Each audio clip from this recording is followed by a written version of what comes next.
on many occasions, I reached out to Dr. Buck around, who's the next generation of leader we should be mentoring. And oftentimes he answered that call. He was our school board president for several terms, and we're really fortunate that he has done that. And he's also challenged generations of Leadership Savannah graduates to answer the call for public service. And he does it with passion. He can ask folks to do that because he has answered that call for public service. And it's really been amazing to watch him inspire the next elected leader, or maybe it's the next leader of a nonprofit, or maybe it's the next leader of a local community. And we're really fortunate that he takes the time not just to identify those leaders, but trains them and is always available to mentor and provide wise counsel to the leaders of Savannah. So I think that Dr. Buck approaches things with a what would Jesus do attitude.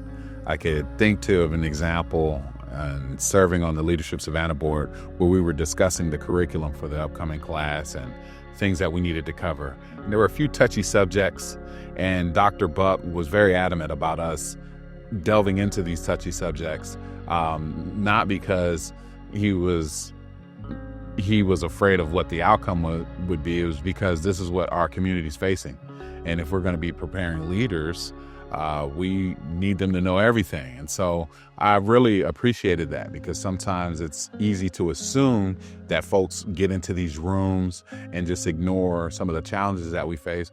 But I saw Dr. Buck, and I've seen Dr. Buck on many occasions say, you know what, the realities need to be addressed. And so I really appreciate that from him as well, because at the end of the day, if we are afraid to address the true challenges that our community has, then we really won't attain anything. We'll just keep spinning in circles.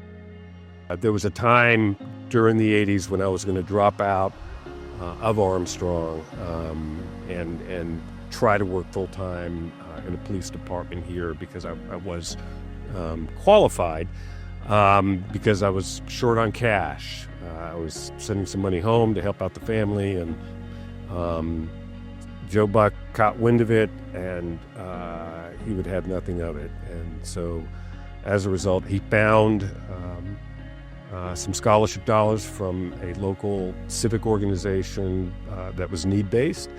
And I also got a call from my major professor, who sat me down and thought that I could do a lot better in the classroom, and was willing to help me be a much more successful student. So that's an example of Joe Buck and others believing in me long before I believed in myself.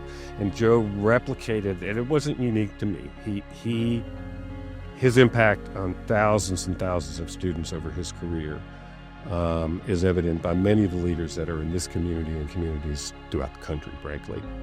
He has poured his soul and energy into our community since I can remember, and certainly into Leadership Savannah since 1972.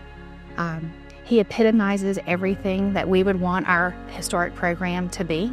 He cares about others. He cares deeply about our community. He puts greater good above his own self-recognition. And he's the type of leader that we want to encourage others to emulate. And so I am so proud that we are going to have the Dr. Joe Buck Legacy Award to give out to a Leadership Savannah alum.